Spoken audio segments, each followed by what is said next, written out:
Hello YouTubers, Lisa here. Working on a client garment again. It's going to be, this is a very nice plaid. Didn't really cost her that much. Very pretty. The challenge here is going to be to match all the plaids with a box jacket, long sleeves, a vest with welt pockets. Jacket has a patch pocket on each side at the hip line, and a pair of trousers. So this is going to be fun. And the way I'm going to do this, because quite frankly I'm really not an expert at matching plaids. The only way I've found to be able to do it, and you always have to have lots of extra fabric, at least 2 extra yards, for me at least. The only way I've found to be able to do it is to mirror my pattern pieces. Let's see if you can see. Here is my left front, right here. This pattern piece that I'm yet to work with is my right front. Now, one thing that I did test out, you can see up here at the very corner, I cut out a 4-inch square fabric. And what I did up here was to test the shrinkage. When you have, this is kind of a loosely woven, and depending on the fiber content is going to make a difference on how much it shrunk. From my test of this fabric, it shrunk 1/8 of an inch both lengthwise and widthwise. So I know that I have to take whatever this width measurement at its widest point is, divided by 4, because we used 4-inch blocks to get our shrinkage of 1/8 inch per 4 inches. That's our shrinkage ratio. So I measured from here to here, the widest point, and it is 11.5 inches. I divided that by 4 and came up with 2.875, which is about 2 7/8. Then I divided that by 1/8 of an inch, and it came up with 0.359 inches. So that's a little bit over 1/3 of an inch. So 3/8 of an inch, 1/2 an inch, you know, somewhere along in there. Now the lengthwise down here is a little bit different. I had to go from the top at the shoulder, sorry you're not in the view, I had to go from the top of the shoulder here all the way down to the bottom where the hemline is. Measure that, and it came up to 30.5 inches. Divide that by 4 and multiply it by 1/8 of an inch, and I come up with 0.9531 inches, which means I'm just going to go ahead and give it an inch. I'm going to add 3/8 of an inch over here. Now I think I want to extend this edge out. When I put a button on something, I want that buttonhole. Let me just show you what I mean. I've got my little thing set at 3/8 of an inch.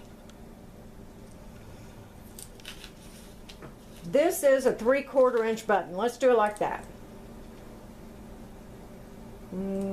There's 3/4 of an inch. This is a 3/4 inch button. If the button placement is here, and this is your seam line, it doesn't leave. How far close to this edge are you going to have to put your buttonhole? The buttonhole needs to be 3/8 of an inch away from your finished seam line. Let me go the other direction. I got my little smoky.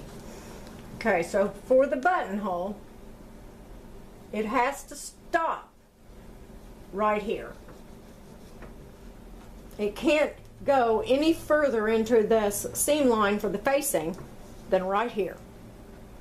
So I'm kind of messed up already on this pattern, because what it's wanting me to do, I don't think I did a 1/2 inch button on that. But even if I did a 1/2 inch button, I don't think it'd still give me my 3/8 of an inch. barely. So I might have done a 1/2 inch button on this. So what I need to do is to extend this out some. I decided that with shrinking and the extension here that I want to get this buttonhole placement correct, that I needed to extend this side out a 1/2 inch. So I took my little pencil right here. These are great. If you can get this set, it's wonderful. Comes with all these different colored insert pen chalks. It's just quilter's marker. I took it in green, and you just push this little thing down right here, and your chalk just slides up in there. Careful now, it is delicate. So I pinned my pattern down along my grain line, matching it up down here, and I went ahead and traced out how much more I needed for my shrinkage. 1 inch down here, and a 1/2 inch on this side, and I went 3/8 of an inch on this side. So that's all done in the green line. Let's see if I can get you down there so you can actually see the lines here on my chalk. Okay, hold on a second.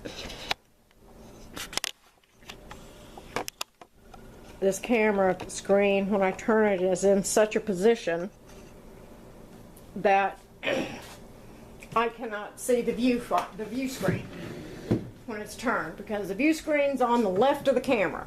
I'm right-handed and I work from my right side. My camera's on my left, so it doesn't work for me. But you can see this now. You can see this green line to where I've marked how much more I need to make this in order to account for shrinkage. Because this whole length here is going to end up shrinking 1 inch. So this is where I marked the line. Now, because this is a plaid, I also went ahead and went around the pattern itself and marked the original cutting line. That way I know how much I need to, because I'm going to do a slide method. I'm going to cut it, bring this over here. Let me just show you right quick. Nancy Zeman taught this. Let me widen you out.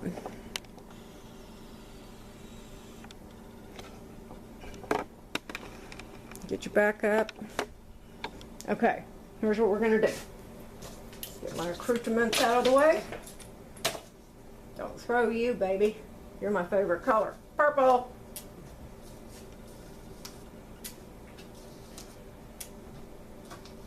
Now remember, this is going to end up shrinking in through here too.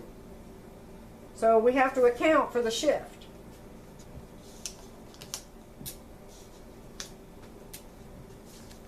Let me pause. I'm going to get a different colored chalk. Be right back. Pause button.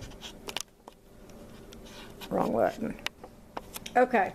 Sorry about that. Let's get a different colored chalk. What color can we use? I've got green out. I've got purple out. Let's go with orange. I've really broke up my red. I'd use my red if I could. I just don't have any more of it. So let's go with an orange. That's a nice contrast. This is what that kit comes with. You get a whole bunch of white ones and then all these little colored ones. It has a lid that goes on it, and you also get a little cheap old sharpener. But I find, once I load my baby up,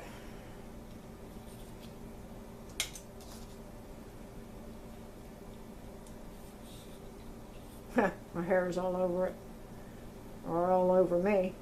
I find it easier, as long as you don't break your chalk. Oh, kitty. Take a pair of scissors, like this. Just take a pair of scissors. Kind of hold it down here.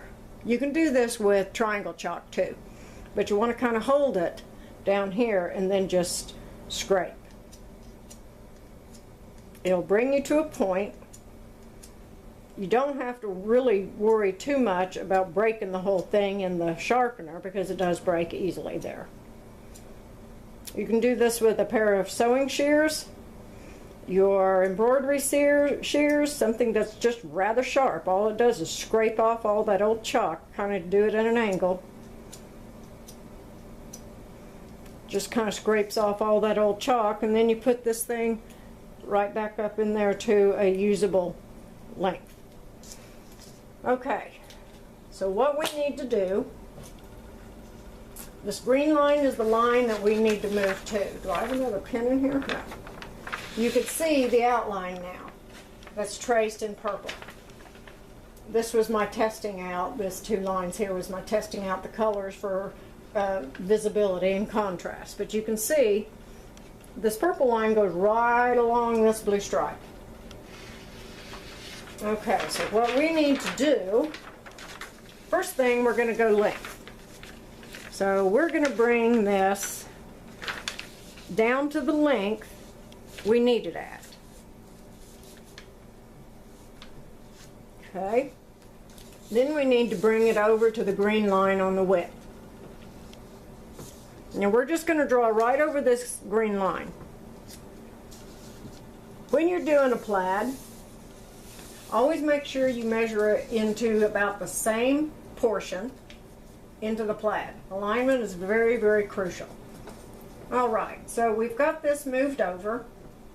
Let's put some kind of a weight. I'll use my phone. So we need to redraw. We've got him moved down, and we've got him shifted down, and we've got him shifted over. So we're going to start from the neck, and we're going to redraw.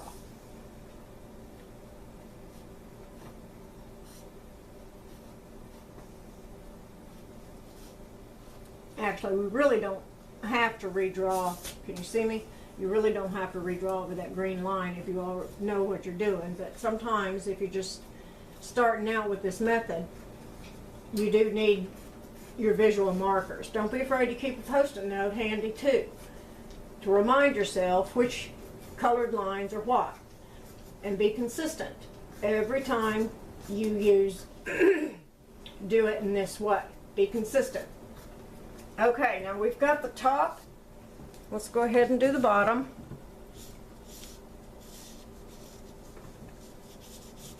In this, you just kind of hold your fabric down and rub it along the edge, and it'll get onto your fabric. Move phone.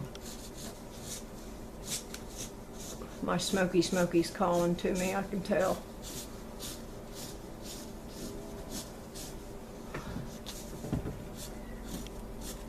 Okay, we can get this. Give us a straight edge. This needs to be pulled this way just a tad, I can tell.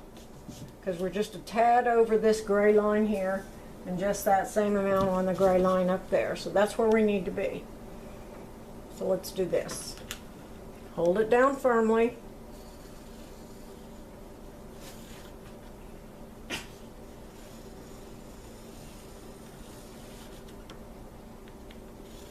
Draw your line up, shift, and move up. It's okay if you draw your line past the point at the neckline. That's fine. That still gives you a visual X, as in this is the cross point. Okay, so we got the neckline. Now I think we really want to draw the shoulder line too. Okay, we did. This is going to shrink, so we need to pull this now out to here on this other green line and finish drawing. And make sure we're up here on or down at the hemline properly.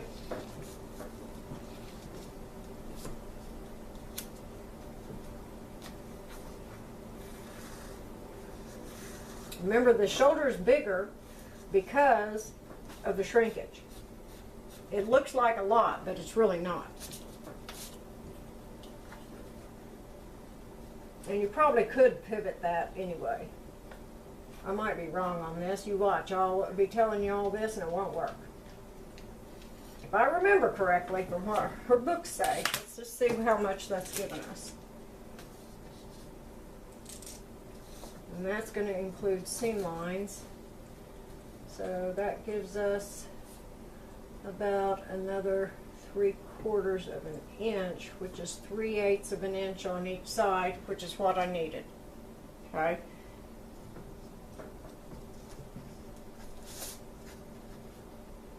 Actually, yeah, because I needed another 3/8 plus the 3/8 pretty much on that side. Okay, so we're good. Now let's go ahead and trace our armhole.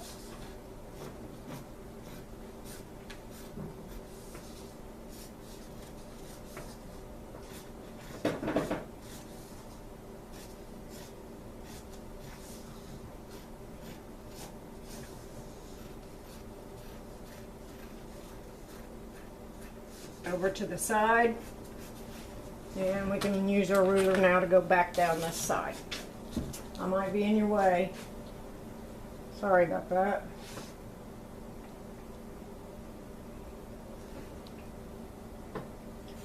I'm supposed to be getting a fragrance oil delivery, hopefully today. My luck, it won't come till tomorrow. I'm hoping it's today because I stayed up all night. And if it doesn't come, I'm going to be irritated because I stayed up all night waiting for it. Oh well, I needed work to do some work anyway. Okay, so now let's pick this up. I'm not cutting yet. Believe me, I am not cutting nothing. So now the orange line is where this should be cut now. Let's just do some quick measuring and see what happens. So from the orange line to the orange line is 14 inches. Clear. Okay. 14 inches divided by 4. We've got 3.5 blocks of 4 inches. So 3.5 times 0.125 equals 0.4375. So nearly a half an inch. That's the extra that we should have given ourselves for shrinkage. We know that this has to come in 5/8 for the seam, and then another 3/8 for the end of the buttonhole. So right in this area right here,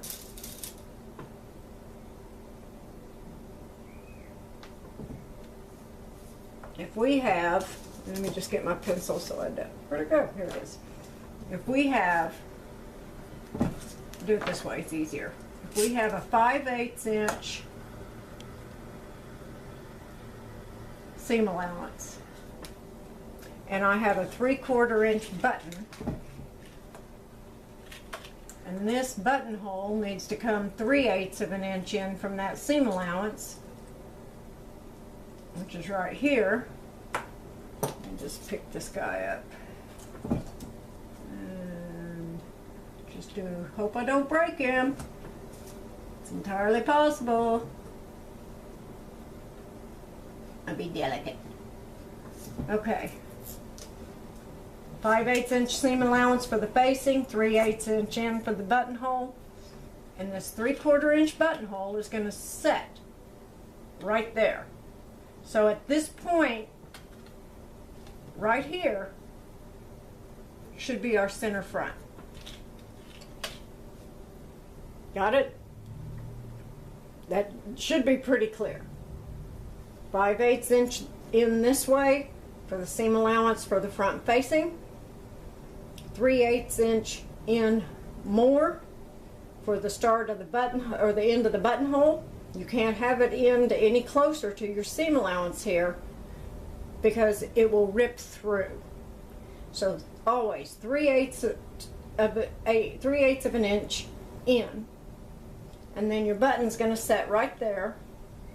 So that means your center front line's really right there. So if I take that measurement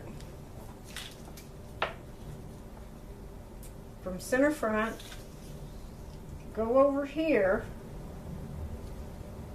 take it down 5/8, that gives me right at 11.5 inches. So this is perfect. This is absolutely perfect, I think. Still not going to cut it out. Next thing I have to do is to go get the other side